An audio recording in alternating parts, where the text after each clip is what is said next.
Jackal's lore story is one told with misery and a never-ending desire to catch the man that murdered his brother.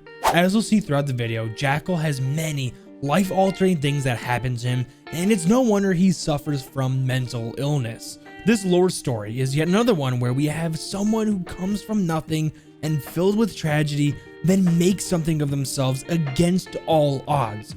Welcome to Jackal, the damaged man of Team Rainbow. Let's start things off as we always do with where and when Jackal was born. So Jackal's real name is actually Riyad Ramirez Al-Hassar, and he was born on the leap day of January 29th in Ceuta, Spain. We don't know pretty much anything at all about Riyad's parents, except for the fact that they abandoned him and his brother Faisal at a very early age, which threw the pair of brothers into the foster care system. Since Jackal and his brother were thrown away by their family, their unbreakable bond was the only thing that kept them going. But that wasn't the only thing that made Jackal's life very difficult when he was young. At 9 years old, the entire country of Spain was having a rough time. With the death of Spain's dictator in 1975, the country fought for its right to finally transition into a democracy. I'm not going to get into all that history stuff because we're here to talk about Jackal, but Spain was going through some crazy things while Jackal was young. The lack of a true transition into peaceful leadership made crime and even terrorist attacks rise because of it. We'll see this strike true in Riyad's heart later in the video. Jackal and his brother Faisal weren't able to focus on the political change of their country because they were always focusing on where they were going to sleep that night. Thrown from one dysfunctional family to the next, I'm sure it was very difficult to get a good night's rest. But something amazing and life-changing was about to happen to them. Riyad's older brother finally became of age to where he was kicked from the foster care system. You may think that would be a bad thing, but that's not the case at all. You see, his older brother can now take Jackal from the system as well and actually be considered to becoming his legal guardian. Now, I can pretty much guarantee that their lives weren't fantastic by any stretch of the imagination because the foster care system doesn't do very much to help transition older kids to becoming good functioning members of society as they kick them out of the system. But at least they were together and don't have to move from house to house all the time anymore. But the condition that Spain was in at the time and the fact that the pair of brothers lived in an awful area finally caught up to them. At the time, the Ramirez brothers were living in an abandoned house when, on the cold night of October 8th in 1985, tragedy struck that would alter Riyad's entire life. In the crime-infested areas they were surviving in, Jackal's older brother Faisal, the one that stayed strong during the years of being in the system and the one that brought him out of the system himself, was murdered. We don't get much details about how or even why he was targeted to be murdered, but when the police finally arrived to the abandoned house they were staying at, the reports say that they found the victim's younger brother, which is Jackal, next to his lifeless body. Jackal required immediate medical attention for his injuries. Whoever murdered his brother also attacked Jackal, but he survived his injuries. Police reports state that with no witness, no murder weapon, and no clear motive for the attacks, they treated Faisal's death to just another inconclusive case of street violence, and the case went cold. Riyad's entire life was turned around. With his brother now dead, his sole mission in life was to find the man who killed him. The department couldn't find an answer, but Jackal was guided through the tragedy of his older brother's death by a very warm-hearted police officer who told him he will do everything he can to help find the man who did this. And maybe they'll get justice and unravel the mysteries on why this all happened. When Jackal turned 18, he decided to join the Policia Nacional, which is the national police force in Spain, and I can't help but wonder if he decided to join because of the possible advantages he would have to locating his brother's killer as a police officer. He actually did very well in the academy, and with the police officer mentor that helped him through his brother's death, he graduated and became a Cuerpo Nacional de Policia, or CNP officer for Spain. He immediately made an impact on the department by solving a number of criminal investigations with his broad resourcefulness in difficult terrains. He felt like he can do more with his expertise though, and he joins the, big words coming up here, the Grupo Especial de Operaciones, I'm sorry if I butcher that, or the GEO for short. The GEO regularly used Jackal for tracking down high value targets and the many narcotic shipments throughout Spain as well.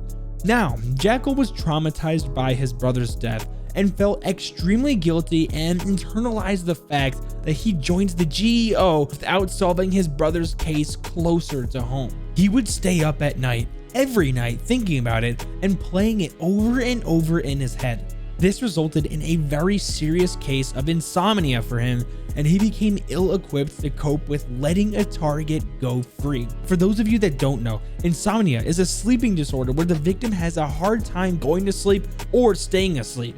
It can be classified into two forms, acute and chronic. Acute insomnia lasts from one night to a few weeks, while chronic insomnia lasts from 3 nights to 3 months or more. Now in Jackal's case, he's plagued with insomnia even up to current day, which is years and years after he's been diagnosed. A combination with the inability to sleep and very likely PTSD from the incident, it's no wonder he has such a determination when he sets his mind on something. No matter how cold the case got, he would find the man that killed his brother, which also translated to any case he would be assigned to while on the job. He would not sleep until he found the criminal he was assigned to catching.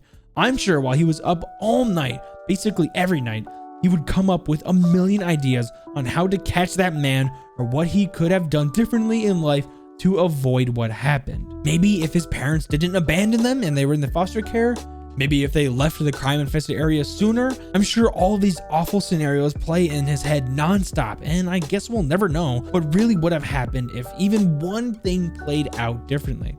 Now, in 2017, Team Rainbow was looking for more recruits, but this time from Spain, and requested Specialist Jackal and Specialist Mira from the GEO to help aid them from the world's threat of terror. Jackal accepted this prestigious position and joined Team Rainbow. Upon recruitment, he met with Dr. Harry Pandy, the psychiatrist at the time of Jackal's recruitment, but the now 6th of Team Rainbow. The psychological profile for Jackal was a hefty one.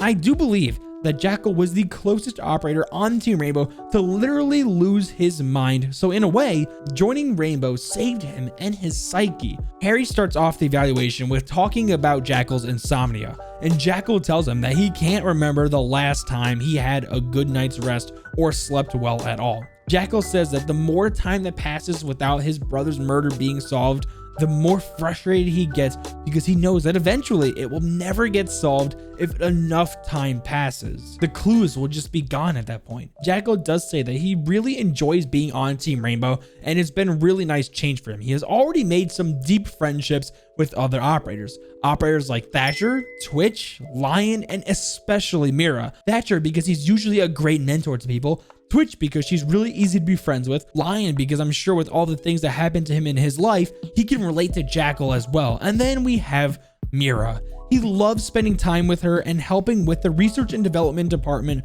which Mira is the director of. Harry notes that he sees the interactions between Jackal and Mira and the deep respect they have for each other. Okay, guys, anyone else wants to see Jackal and Mira start dating? Like anybody else? Well, it's probably just me.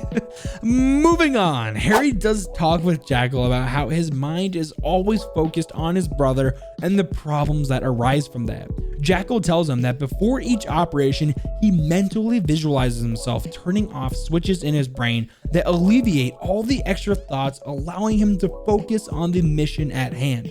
Harry notes that he would really like to help Jackal in his personal life to see if he can help find a way to make sure he isn't experiencing extreme mood shifts while outside the workplace. Harry encourages Jackal to live for himself, which he took to heart as Jackal is now a part-time instructor for the CMP Academy he was at so long ago in Spain, which is close to home and helps instruct the cadets the right way to make the area a better place. Let's now talk about the device evaluation for Jackal's Inox Model 3, which was created by Mira, but Jackal also helped a lot in the evaluation as well. Mira talks about how the Inox works by assessing the footfall and weight distribution of footprints being scanned and creates a map to the target. Mira says how Jackal has spent multiple long nights in the lab testing with the Inox the plans that Mira created. She explains how no one can quite track as good as Jackal, and with the addition of the device she just made, it's obvious why the GEO and Team Rainbow consider him to be so valuable. Mira also says that Harry ordered Jackal to take some vacation time and leave the lab, but Mira noted for Harry to not hold his breath on it, which basically means Jackal is just going to ignore him. Well, guys, what do you think about Jackal's lore? I was instantly intrigued by his story and loved every second of it. It really goes to show that a lot of these operators on Team Rainbow come from awful backgrounds or have had awful things happen in their life. So I kind of just wonder, does Team Rainbow like finding people who have had difficult backgrounds and try to uplift them and make them better people? Or does it just make for good stories? I don't know. Well, thank you all so much for watching, and remember to leave a like and subscribe with notifications if you're new. Now, with all that being said, Jippy!